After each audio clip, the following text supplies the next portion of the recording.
Il était une fois un petit garçon, fils du soleil et de la lune, émerveillé par la beauté de la terre qu'il observait depuis toujours. Appelé par les oiseaux, il se décida d'y descendre, en se laissant glisser le long d'un rayon du soleil. Il vit une mésange avec son petit qui piaillait de l'aide. Le petit garçon, inquiet, se demanda pourquoi ces cris remplaçaient la joie. Il se tourna vers des spécialistes de cette si belle planète qui lui expliquèrent que de récents prélèvements sur des poussins de mésanges morts ont montré que 95% des échantillons étaient contaminés aux pesticides, plus de 36 types différents, y compris le DDT, pourtant interdit depuis des décennies.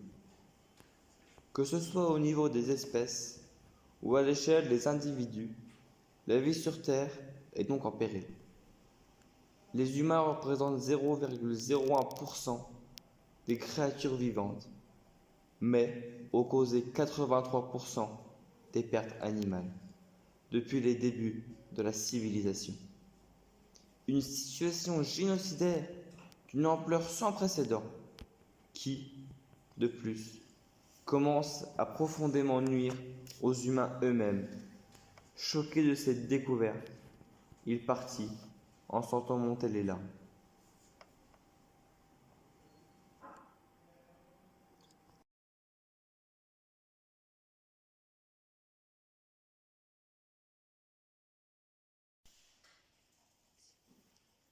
Continuant son chemin et s'approchant de la mer, une intuition spontanée, à la suite de la révélation précédente, lui permit de saisir, grâce à son regard vaste, que la taille de l'océan de plastique dans le Pacifique atteint 3 fois celle de la France métropolitaine et que la dernière étude publiée stipule que la masse de ce 1,6 million de kilomètres carrés de déchets augmente exponentiellement.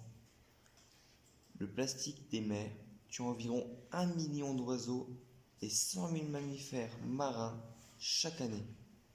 Au rythme actuel, la production de déchets va augmenter de 70% dans les 30 prochaines années et représentera plus de 3 milliards de tonnes. Les effets sur la santé humaine et l'environnement sont dramatiques.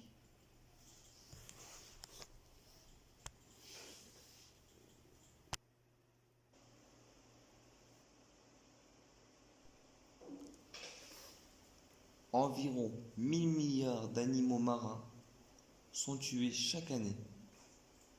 Lors de la remontée des filets, la décompression fait éclater la vessie natatoire, sortir les œufs des orbites et souvent les somas s'extraient par la bouche. Les survivants meurent lentement, asphyxiés ou écrasés, alors même que la capacité cognitive et sensorielle des poissons ne permettent plus de douter qu'ils ressentent la douleur. De nombreuses espèces sont menacées. Les filets de pêche raclent aujourd'hui 30 millions de kilomètres carrés d'eau marine. Ils détruisent sans distinction et sans relâche.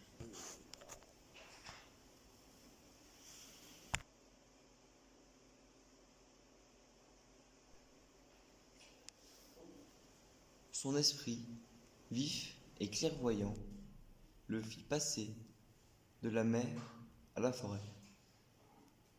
Lors du dernier incendie, 4 millions d'hectares sont partis en fumée et 2,3 millions d'animaux sont morts dans la partie bolivienne de la forêt amazonienne. Selon les premières estimations de spécialistes de l'environnement.